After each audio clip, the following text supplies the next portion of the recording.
बिस्मिल्लाहिर्रहमानिर्रहीम। अस्सलाम वालेकुम दोस्तों, बिलाल कॉन्सेप्ट्स में आप सबको खुशामदीद। आज हम बात करने वाले हैं आईपीई की एक और थ्योरी के बारे में।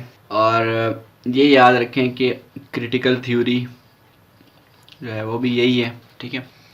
Neo Marxism. इंट्रोडक्शन देखते हैं सबसे पहले इसका। Neo Marxism is a school of thought which applies earliest Marxist ideas to the present global economic conditions। और ये अंडरस्टैंडिंग के लिए करते हैं ये काम, ठीक है। अर्लीस्ट जो पुरानी जो मार्क्सिज्म था उसको ये प्रेजेंट आइडियाज़, जो प्रेजेंट ग्लोबल कंडीशंस हैं, इकोनॉमिक कंडीशंस हैं ख़ास तौर पर, क्योंकि मार्क्सिज्म की थ्योरी आपको पता है वो है ही इकोनॉमी से रिलेटेड, ठीक है। वो तो कहता ही है कि इकोनॉमी को फोकस करो, इकोनॉमी को। पॉलिटिक्स के बारे में वो इतना मोहतात नहीं था, इकोनॉमिक्स के बारे में है, क्योंकि उसका मानना है कि इकोनॉमी ही है जो सोर्स है आपकी सोसाइटी की, ठीक है। वो आगे चल के हम बात करते हैं। तो ये वो पुराने आइडियाज़ को अब आज की कंडीशंस पे अप्लाई करता है और अंडरस्टैंड करने की कोशिश करता है कि क्या हो रहा है, क्या जो है ना हेर फेर चल रही है। तो 1960s से 70s के टाइम में जब प्योर लिबरलिज्म उरूज पर था, इन्होंने आईएमएफ इंस्टीट्यूशंस बनाई थी, वर्ल्ड बैंक बनाई थी, उस टाइम जो है ना 1970s के टाइम में नियो मार्क्सिज्म ने सर उठाया और जो है ना वो बताया कि भाई दुनिया को कि भाई तो काम ख़राब हो रहा है। वो बताया कि भाई कैपिटलिस्ट पॉलिसीज़ जो हैं उन्होंने किस तरह से डेवलपमेंट को रोका है और उन्होंने इन इक्वालिटी को इंक्रीज़ किया है between global north and the south. अब ये ग्लोबल नॉर्थ और साउथ क्या होता है ये भी आगे चल के आपको बताता हूँ मैं। अच्छा, बहरहाल यहाँ पर सवाल पैदा हुआ कि अर्लीस्ट जो आपके मार्क्सिस्ट आइडियाज़ थे वो क्या थे, यानी कि व्हाट इज़ मार्क्सिज्म। ये सवाल अगर हम पूछें तो पहले मार्क्सिज्म जो उसको जो आइडियाज़ उन्होंने थे उनके अर्लीस्ट, उसको समझना ज़रूरी है ना। फिर तो सिलेबस में आपके उन्होंने नहीं दिया हुआ मार्क्सिज्म, लेकिन बहरहाल मार्क्सिज्म को समझना ज़रूरी है, ठीक है। तो ये कहते हैं कि जो है ना, वैसे मेरा यही सोच रहा हूँ कि जो आज की वीडियो है ये वीडियो सिर्फ मार्क्सिज्म पे ही कर लेते हैं, ठीक है। फिर नियो मार्क्सिज्म जो है ना वो लाजमी बात है, फिर थ्योरी तो वही है, खाली उसकी इम्प्लीमेंटेशन है अभी आगे नियो मार्क्सिज्म में। तो वो फिर हम अगले लेक्चर में कर लेंगे, तो उसके 2 पार्ट्स कर लेंगे, ठीक है। तो मार्क्सिज्म क्या कहता है समझें। तो ये मेनली उसका फोकस है वो डायलेक्टिकल मटेरियलिज्म पर है। ये हम स्पेलिंग पता नहीं क्या कर दी है, ये स्पेलिंग में यहाँ पे आपके लिए सही लिख देता हूँ। डायलेक्टिकल मटेरियलिज्म जो है ना ये इसकी बात है। अब 2 लफ्ज आ गए, डायलेक्टिकल और मटेरियलिज्म। तो एक बंदा हुआ करता था हैगल की फिलॉसफी थी डायलेक्टिक्स की। हैगल जो है ना वो आइडियलिज्म, डायलेक्टिकल आइडियलिज्म का मानने वाला था, लेकिन मार्क्सिस्ट ने क्या किया, डायलेक्टिक्स का कॉन्सेप्ट तो हैगल से लिया लेकिन आइडियलिज्म का नहीं लिया, मार्क्सिज्म का कॉन्सेप्ट लिया उसने। अब ये कहते थे कैसे होता है। बहरहाल जो हैगल्स की फिलॉसफी थी डायलेक्टिक्स की, वो यही कहती थी कि भाई एक्सप्लेन करती थी कि हाउ चेंजेस अकर, चेंजेस कैसे होती हैं मुआशरे के अंदर। वो यही डायलेक्टिक्स यही एक्सप्लेन करता है। वो कैसे करता है हम देखते हैं अभी। तो उन्होंने यही जाना पहचाना, जब इन्होंने ये कोशिश की जानने की कि चेंजेस कैसे होती हैं, तो उनको पता चला कि जब भी स्ट्रगल होगी बिटवीन 2 कंट्राडिक्टरी फोर्सेस तो आपका जो है ना वो क्या होगा, चेंजेस आएंगी। इसमें एक मॉडल हम देखते हैं, इसमें कुछ स्टेजेस उन्होंने बताए हैगल ने। ये असल में हैगल की बातें चल रही हैं अभी, ठीक है। कि स्टेज 1 में क्या होगा कि लिमिटेशंस होंगी, एक्सप्लॉयटेशंस होंगी और लैक ऑफ अवेयरनेस होगी। यानी कि जो आप एक्सप्लॉयट हो रहे हैं उसका आपको पता नहीं होगा, कम लोगों को पता होगा। बहुत से लोग बस उसी हाल में खुश होंगे कि ठीक है भाई चल रहा है। उस वक्त फिर स्ट्रगल होगा, ठीक है। जब भी स्ट्रगल होगा तो स्टेज 1 से इवॉल्व होकर स्टेज 2 में आएंगे हम। स्टेज 2 आएगा, स्टेज 1 को याद रखें थीसिस कहते हैं और स्टेज 2 को एंटी थीसिस कहते हैं। यहां पर भी कॉन्ट्रडिक्शन होंगी लेकिन लेस कॉन्ट्रडिक्शंस होंगी। अब आप देखें ना कोई भी अगर जो है ना वो कोई मूवमेंट चलती है, कोई जो है ना प्रोटेस्ट चलता है दुनिया के अंदर, तो वो इन्हीं स्टेजेस के ऊपर लाएगा। फेमिनिज्म को भी आप इन्हीं स्टेजेस के ऊपर, जो फेमिनिज्म की 3 वेव्स आई ना, उसको भी आप इन्हीं 3 स्टेजेस के ऊपर आप उसको एनालाइज कर सकते हैं, ठीक है। तो सेकंड स्टेज में क्या हुआ, लेस कंट्राडिक्शंस हुई। अब क्या हुआ, ठीक है कंट्राडिक्शंस तो यहाँ पर भी थी ना, लेकिन बनिस्बत स्टेज 1 के कम थी। अब क्या होगा, अब स्ट्रगल होगी स्टेज 2 में कि स्टेज ए और बी, यानी कि स्टेज 1 और स्टेज 2 के बीच में स्ट्रगल होगी अब, और इस स्ट्रगल के नतीजे में स्टेज सी तक हम पहुंचेंगे तो सही ये, लेकिन ये फाइनल रिजल्ट नहीं होगा, ये प्रोग्रेस, इसको हम इसीलिए प्रोग्रेस का रिजल्ट दिया हमने, ये फाइनल रिजल्ट नहीं होगा, ये चलता रहेगा, ये साइकिल इस तरह से चलता रहेगा। यहाँ पे पहुंचने के बाद क्या होगा, स्टेज सी पे पहुंचने के बाद चलो एक नया सिस्टम आएगा, फ्रीडम मिलेगी, ठीक है हमें, लेकिन हो सकता है उस फ्रीडम में कोई फ्लॉ हो, तो अब ये रिवर्स हो जाएगा, स्टेज 2 पे जाएगा, स्टेज 2 से फिर ये इवॉल्व करेगा स्टेज सी पे, ये इस तरह से ये साइकिल इसका चलता रहेगा जब तक कि परफेक्ट कोई सिस्टम हमें अचीव नहीं हो जाता, परफेक्ट सोसाइटी, परफेक्ट फ्रीडम नहीं मिल जाती, तब तक ये चलता रहेगा सिलसिला। तो ये था हेगल का, इसको हम कहते हैं डायलेक्टिक्स, डायलेक्टिक्स, ठीक है। ये हेगल की फिलॉसफी थी, ये समझ में आ गई।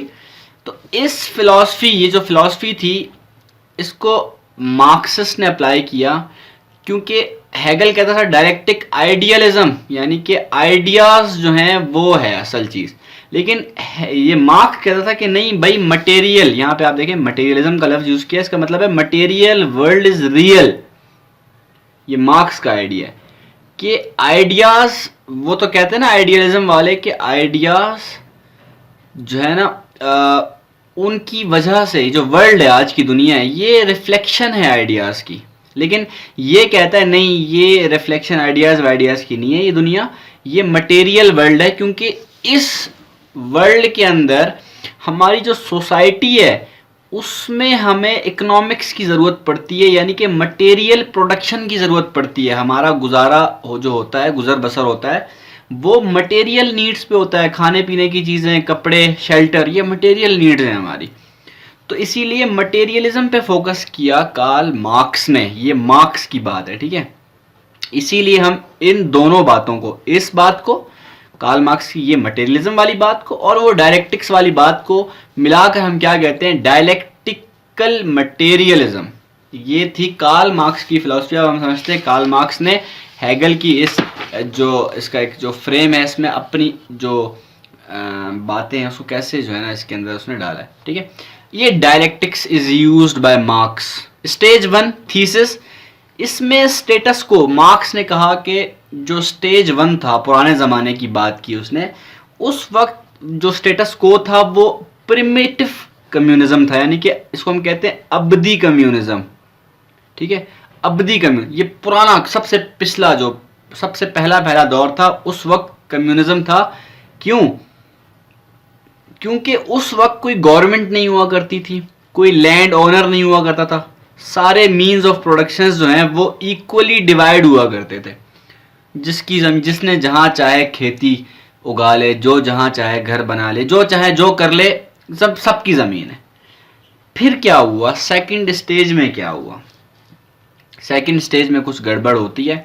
वो तो ये देखें ना, प्रिमिटिव कम्युनिज्म के बाद क्या हुआ कि जो कुछ लोग थे उन्होंने जो है ना कब्जा किया, कब्जा जिसको हम कहते हैं ना, कब्जा शुरू कर दिया उन्होंने कि भाई ये ज़मीन है, इस ज़मीन पे हमने एक दीवार लगा दी, फेंसिंग कर दी कि भाई ये ज़मीन हमारी है। अब लोग आएंगे, लड़ाई करेंगे, अटैक्स होंगे, जो जीत गया ये ज़मीन उसकी, जो हार गया तो हो सकता है एक्स्ट्रा ज़मीन भी उसके हाथ से जाए, ठीक है, तो हो सकता है ये ज़मीन बड़ी हो जाए।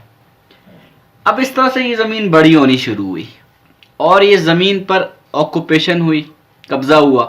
तो सेकंड स्टेज में रिएक्शनरी स्टेज, ये आपने देखा कि स्लेव सोसाइटी बनी है हमारी।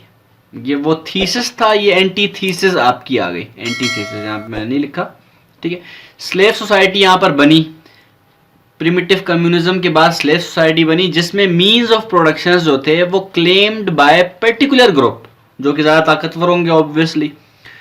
तो हमने जो वो मीन्स ऑफ प्रोडक्शन जिन्होंने होल्ड किए उनको हमने मास्टर का नाम दिया, और जो वर्कर्स थे जो बेचारे ताकतवर नहीं थे, जो कब्जा नहीं कर सके, उनको वो स्लेव्स थे, वो काम करते थे और तनख्वाहों पे खुश रहते थे। ठीक है, इन दोनों के बीच में स्ट्रगल हुई तो फ्यूडलिज्म आया। फ्यूडलिज्म जब आया तो जो आप देखते हैं इसमें लॉर्ड और सर्फ का कॉन्सेप्ट था। लॉर्ड जो था वो उसमें भी वही आप देखें, डोमिनेंट जो था आपका वो लॉर्ड था और ये कंट्रोल करता था मींस ऑफ प्रोडक्शन को, और सर्फ जो था वो आपका वही वर्कर था, वर्किंग क्लास जो थी आपकी। ठीक है, अब क्या है आपका कैपिटलिज्म। इसके बाद फ्यूडलिज्म के बाद कैपिटलिज्म आया है। कैपिटलिज्म जो आया है तो यहाँ पर आप देखते हैं कि प्रेजेंट सोसाइटी हमारी जो है वो कैपिटलिज्म ही है। यहाँ पर डोमिनेंट जो इकोनॉमिक सिस्टम है वो कैपिटलिज्म ही है, जो कि लिबरलिज्म का एक हिस्सा है। तो कैपिटलिज्म के अंदर आप देखते हैं कि एक होता है आपका कैपिटलिस्ट और एक होता है आपका वर्कर। ठीक है, वर्कर कोई भी हो सकता है, आम मजदूर हो सकता है, जिसको कार्ल मार्क्स ने प्रोलेटरिएट कहा। ठीक है, वो आम मजदूर, कहीं भी किसी भी फर्म में किसी कंपनी में काम करने वाला आदमी जो कि वेजेस पे काम कर रहा है, वो आपका वर्कर कहलाएगा, वर्किंग क्लास होगी वो आपकी।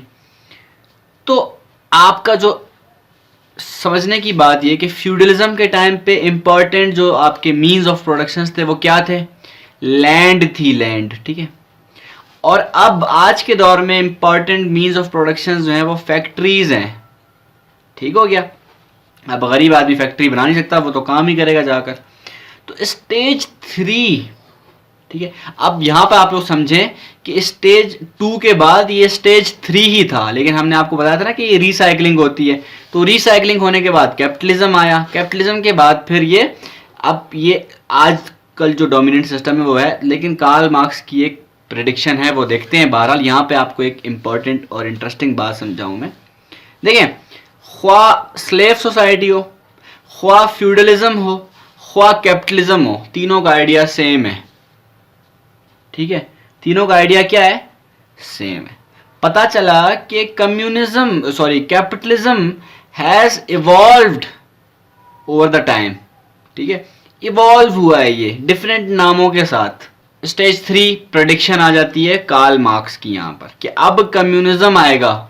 वो कहता है अब कम्युनिज्म जो पहले था ना, प्रिमिटिव कम्युनिज्म था, उसमें तो लैंड थी, ना मीन ऑफ प्रोडक्शन। अब यहाँ पर क्या है? फैक्ट्री है। तो यहाँ पर जो है जो क्लास लेस सोसाइटी बनेगी। कार्ल मार्क्स ने कहा जब कम्युनिज्म आएगा तो उसमें क्लास लेस सोसाइटी होगी, कोई क्लास नहीं होगी, कोई अमीर गरीब नहीं होगा, सब बराबर होंगे, कोई क्लास स्ट्रगल नहीं होगी, फिर एक परफेक्ट अचीवमेंट होगी ये। ठीक है, gap between primitive and modern communism, और वो गैप क्या है कि प्रिमिटिव कम्युनिज्म में हंटिंग एंड गैदरिंग हुआ करती थी और पुअर लिविंग स्टैंडर्ड हुआ करता था, लेकिन आज जो मॉडर्न कम्युनिज्म के अंदर हाई लिविंग स्टैंडर्ड है। ठीक है, तो इन्होंने यही दावा किया कि capitalism will destroy itself because of alienation and exploitation, यानी कि आप देखते हैं रिच पुअर गैप। ठीक है, ये कैपिटलिज्म के ऊपर अक्सर तनकीद की जाती है कि ये रिच पुअर गैप इससे इंक्रीज होता है। तो वही एलियनेशन आ गई यहाँ पे, और एक्सप्लॉयटेशन, वर्किंग क्लास की exploitation by the holder of the productions, means of productions. ठीक है, तो ये बात जो है ना रिचर्ड पाइप्स ने बात की है कि कैपिटलिज्म के अंदर इनहेरेंट फ्लॉज हैं, वो इटसेल्फ डिस्ट्रॉय होगा। और वो कैसे होगा वो अभी हम देखते हैं कि इसने जो खैर मैं यहीं पे आपको बता देता हूँ कि जो है ना ये कार्ल मार्क्स ने कहा था कि एक जो है ना वो ग्रेट डिप्रेशन की ज़रूरत होगी। एक ग्रेट डिप्रेशन आएगा, और ग्रेट डिप्रेशन जब आएगा तो दुनिया की जो है ना वो आपको पता है फिर क्या होता है। ग्रेट डिप्रेशन जब भी आता है, आपने तो पढ़ा हुआ है, तो फिर क्या होता है कि फैक्ट्रीज के जो ओनर्स होते हैं, यानी कि जो जिन्होंने मीन्स ऑफ प्रोडक्शन को होल्ड किया होता है, वो लेबर्स को डाउन साइज करना शुरू करते हैं, लेबर को निकालते हैं, वर्किंग क्लास को निकाल देते हैं। वर्किंग क्लास क्या होती है? अनएम्प्लॉयड हो जाती है।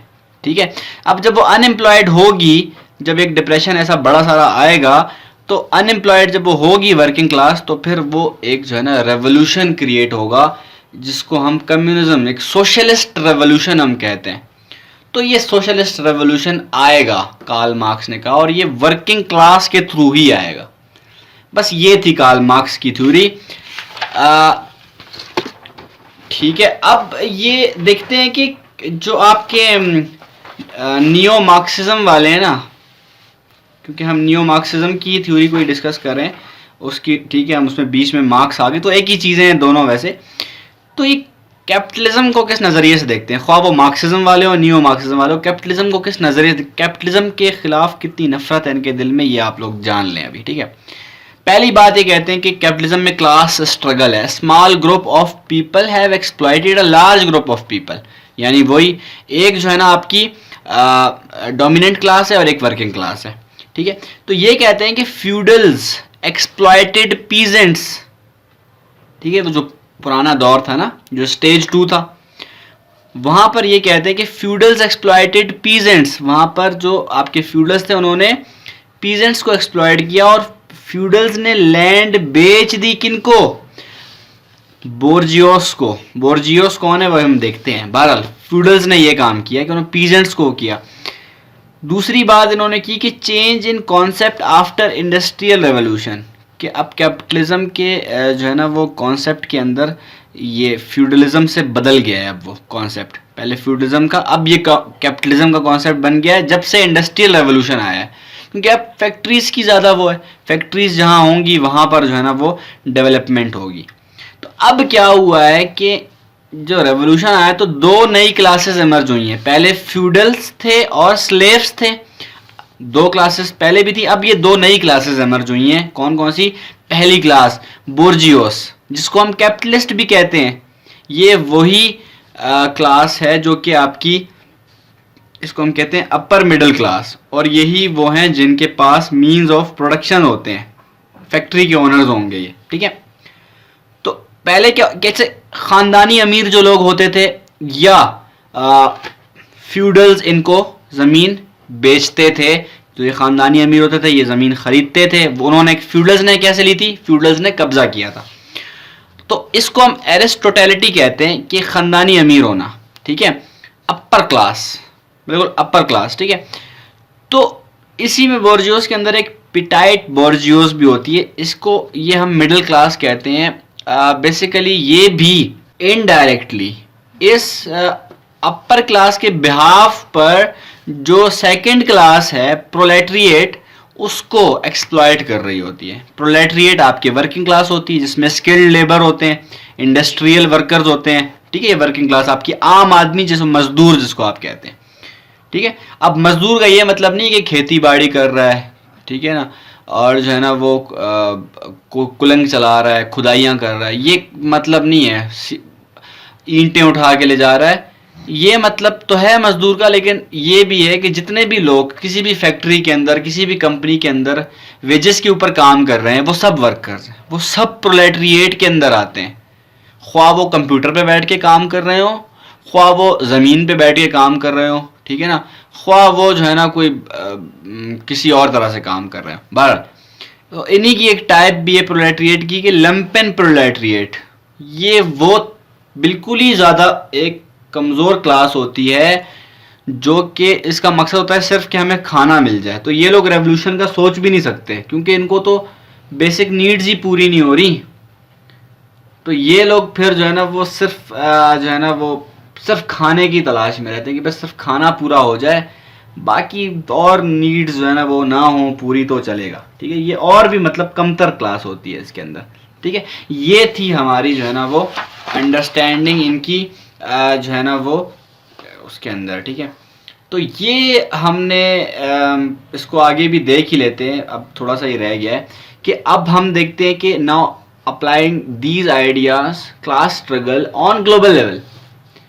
नियो मार्क्सिज्म और मार्क्सिज्म में फर्क सिर्फ क्या आया, मार्क्स आपका जो है वो आपके डोमेस्टिक इकोनॉमिक सिस्टम के अंदर रेवोल्यूशन की बात करता है।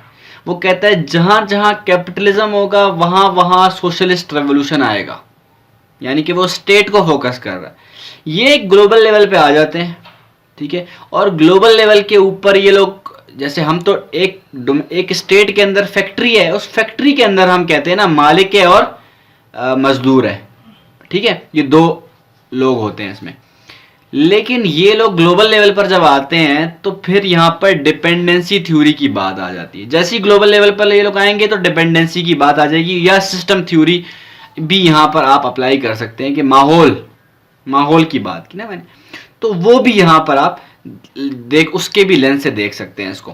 तो ये आर्ग्यू क्या करते हैं, argues that under development and capitalistic exploitation is interlinked. समझे आप, जो अमीर मुल्क हैं आपके, जो आपके डेवलप्ड कंट्रीज हैं, उनको आपने क्या किया, कैपिटलिस्ट क्लास यानी कि अपर क्लास बना दिया, और जो आपके डेवलपिंग कंट्रीज हैं उनको आपने क्या किया, उनको आपने वर्किंग क्लास बनाकर आपने कहा कि अब ये वर्किंग क्लास कैपिटलिस्ट पे, जैसे कि एक कंपनी के अंदर होता है ना मजदूर मालिक पे डिपेंड कर रहा होता है ना, इसी तरह इंटरनेशनल अरीना के अंदर जो अमीर मुल्क हैं उनके ऊपर डिपेंड कर रहे हैं गरीब मुल्क। ये है आपकी dependency. Trade, monetary relations and role of corporate actors का भी रोल आ गया आपका, एंड इकोनॉमिक इंस्टीट्यूशंस, ये तमाम चीज़ें इसके अंदर ये आई जाती हैं। अच्छा, यहाँ पे एक बात समझे कि इसको हम नियो एम्पीरियलिज्म भी कहते हैं। नियो एम्पीरियलिज्म का क्या मतलब है कि आप देखें, पहले एम्पीरियलिज्म के अंदर कॉलोनाइजेशन हुआ करती थी, ठीक है, आप कॉलोनीज बनाते थे, आप जो है ना किसी की जो है ना दूसरी टेरिटरीज को जो है ना ऑक्युपाई करके वहाँ उसको एक्सप्लॉइट करते थे, ठीक है। ये क्या है, अब ये कहते हैं कि अब क्या हो रहा है, कैपिटलिज्म वाले जो अब कर रहे हैं वो नियो एम्पीरियलिज्म है कि आपने अपना नज़रिया दे दिया उनको, आपने इंटरनेशनल इंस्टीट्यूशंस बना दी, डेमोक्रेसी, कैपिटलिज्म, इस तरह के नज़रियात देकर आपने उनको अपना जो है ना वो डिपेंडेंसी क्रिएट की। इसी को हम नियो एम्पीरियलिज्म कहते हैं कि वो एक तरह से आपके मोहताज हैं। जब सिस्टम दिया है आपने तो उस सिस्टम को रन करने के उसूल भी आप दोगे, ठीक है। तो वही हमारी बात है कि नेक्स्ट थ्योरी आपकी जो है वो है भी आपकी इंपीरियलिज्म ही, ठीक है। वो हम देख लेंगे अभी कि इंपीरियलिज्म जो है थ्योरी ऑफ इंपीरियलिज्म के अंदर ही है ना आपकी डिपेंडेंसी और इंटरडिपेंडेंसी, तो वो हम देख लेंगे वहां पर। बहरहाल इन्होंने ये बात कर दी कि भाई डिपेंडेंसी है। अब यहां तक तो नियो मार्क्सिज्म वालों की बात खत्म हो गई।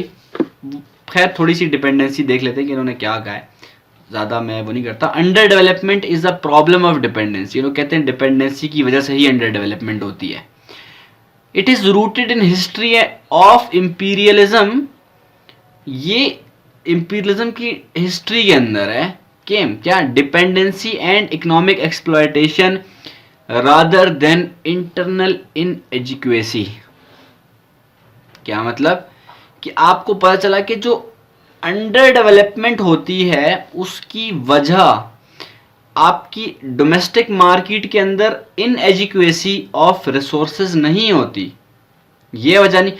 अब देखिए मेरे मुल्क के अंदर रिसोर्सेज कम है, तो ये लोग कहते हैं कि ये आपके मुल्क में जो रिसोर्सेज कम है ये वजह नहीं है कि आप अंडर डेवलप्ड हो, बल्कि असल वजह डिपेंडेंसी है, सही है ना। अब डिपेंडेंसी क्या होती है उसको हम डिटेल में जब उसका टाइम आएगा तभी डिस्कस करेंगे। बहरहाल stress the monopolistic rather than competitive nature of capitalism. ये लोग कहते हैं कि ये लोग लिबरलिज्म वाले जो है ना वो मोनोपोलाइजेशन के खिलाफ हैं, लेकिन दरअसल कैपिटलिज्म ने जो भी रोल प्ले किया है दुनिया के अंदर उसने मोनोपोलिस्टिक रोल ही प्ले किया है। यानी कि जब भी आपने किसी को कैपिटलिज्म दिया है तो उसने ये तो नहीं किया है कि वो एब्सोल्यूट गेन की तरफ जाए, उसने ये किया है कि वो मोनोपोली की तरफ गया है, वो रिलेटिव गेन की तरफ गया है, ठीक है ना। तो ये जो है ना आर्ग्यूमेंट करते हैं ये लोग, और आपको समझ में आ गया होगा कि नियो मार्क्सिज्म क्या चीज़ है। जो वही अर्लीस्ट जो मार्क्सिज्म के आइडियाज थे उनको इन्होंने ग्लोबल लेवल पे लाए, तो अब ग्लोबल लेवल पे दो क्लासेस बना दी। पहले हम डोमेस्टिक लेवल पे दो क्लासेस बनाते थे, अपर क्लास लोअर क्लास, जिनको उन्होंने बोर्जियोस और प्रोलेटरिएट कहा था।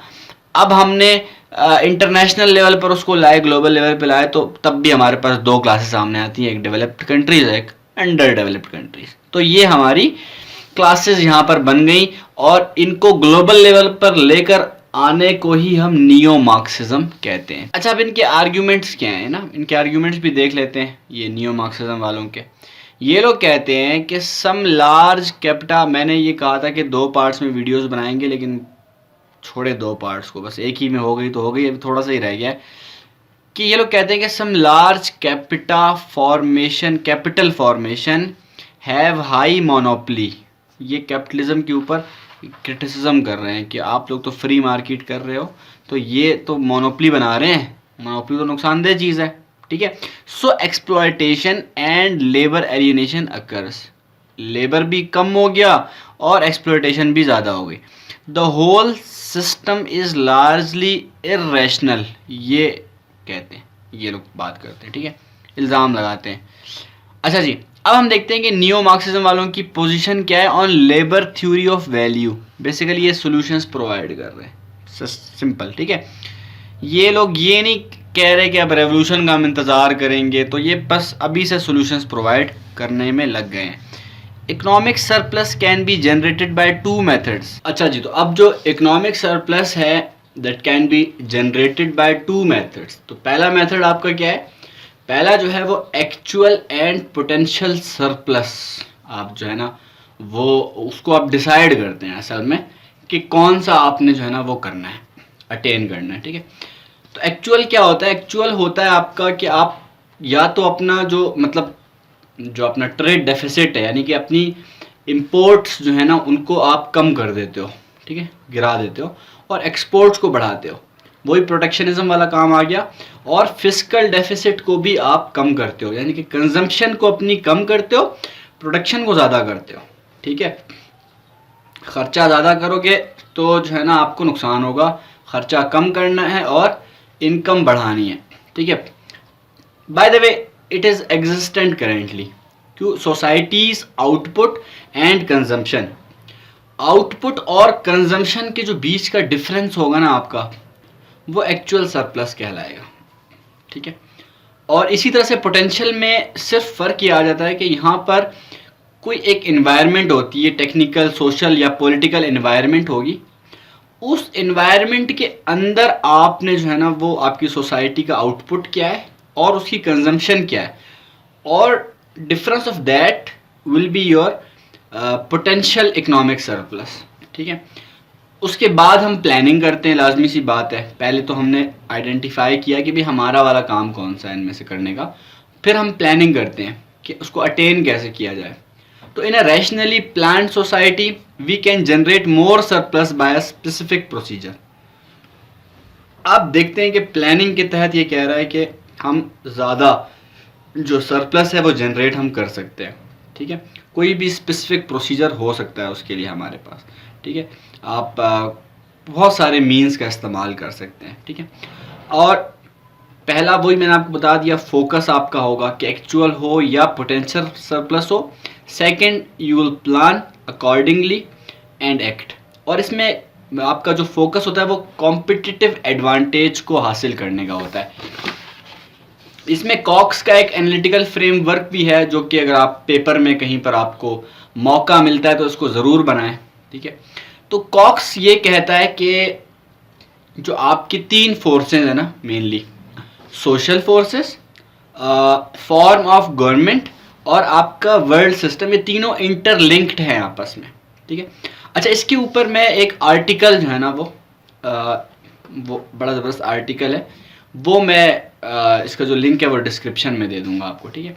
तो ये जो सोशल फोर्सेस हैं ये आपकी लीड करते हैं टूवर्ड्स द कैपिटलिस्ट प्रोडक्शन, ठीक है ना। कैपिटल प्रोड्यूस करने के लिए आपकी जो सोशल फोर्सेस हैं उनका काम होता है।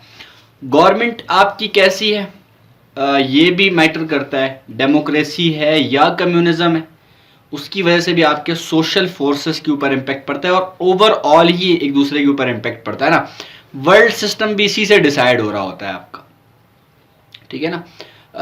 वर्ल्ड सिस्टम में आपकी यूनिपोलैरिटी, बायपोलैरिटी और मल्टीपोलैरिटी, इस तरह के सिस्टम्स आप देखते हैं, ठीक है। आजकल हमारा यूनिपोलैरिटी, तो ये क्या हुआ, फॉर्म ऑफ गवर्नमेंट और सोशल फोर्सेस की मदद से आपने क्या, वर्ल्ड सिस्टम आपका वजूद में आया, ठीक है। और ये आपस में ये इंटरलिंक्ड है। ये बेसिकली तीन चीज़ों को हिट करती हैं। पहली तो आपकी मटेरियल कैपेबिलिटीज़, ठीक है। अब जो आपकी मटेरियल कैपेबिलिटीज़ होंगी वो आपकी जो फॉर्म ऑफ गवर्नमेंट होगी उसके ऊपर डिपेंड करता है कि वो जो है ना उन कैपेबिलिटीज़ को किस तरह से यूटिलाइज करता है, ठीक है ना, उसके ऊपर इन्फ्लुएंस कैसे क्रिएट करता है। आपके आइडियाज़ तो आपके ये वो आइडियोलॉजी जो है ना आपकी, उसको इम्पैक्ट कर रहा होता है ये, ठीक है ना, ये जो एनालिटिकल फ्रेमवर्क है इसका। फिर ये इंस्टीट्यूशंस को भी इन्फ्लुएंस करता है, ठीक है, क्योंकि वर्ल्ड सिस्टम आ जाता है इसके अंदर। तो जब वर्ल्ड सिस्टम में आप अगर यूनिपोलैरिटी आ जाती तो फिर वो जो इंस्टीट्यूशंस होंगी उसके अंदर बायसनेस आपकी क्रिएट हो जाती है, ठीक है। तो ये हमारी नियो मार्क्सिज्म के अंदर जितने भी कॉन्सेप्ट्स थे वो हमने सारे के सारे कवर कर लिए हैं, ठीक है। अब उसका जो मज़ीद उसकी इम्प्लीमेंटेशन है वो उन्होंने डिपेंडेंसी थ्योरी में की है, ठीक है। वो उन्होंने डिपेंडेंसी को एक्सप्लेन किया है, तो उसके लिए उन्होंने अपना सिलेबस के अंदर दिया हुआ है, ठीक है। तो हम उसी के हिसाब से उसको डिस्कस करेंगे जब उसका वक्त आएगा। फिलहाल हमारा नियो मार्क्सिज्म जो है ना वो यहीं पे ख़त्म होता है। उम्मीद करता हूँ आप लोगों को ये वीडियो पसंद आई होगी। अगर वीडियो पसंद आती है उसको लाइक करें, शेयर करें दोस्तों के साथ, कमेंट में फीडबैक से मुझे ज़रूर आगाह करें। चैनल को सब्सक्राइब करना ना भूलें। मैं मिलता हूँ अगली वीडियो में, तब तक के लिए अल्लाह निगहबान।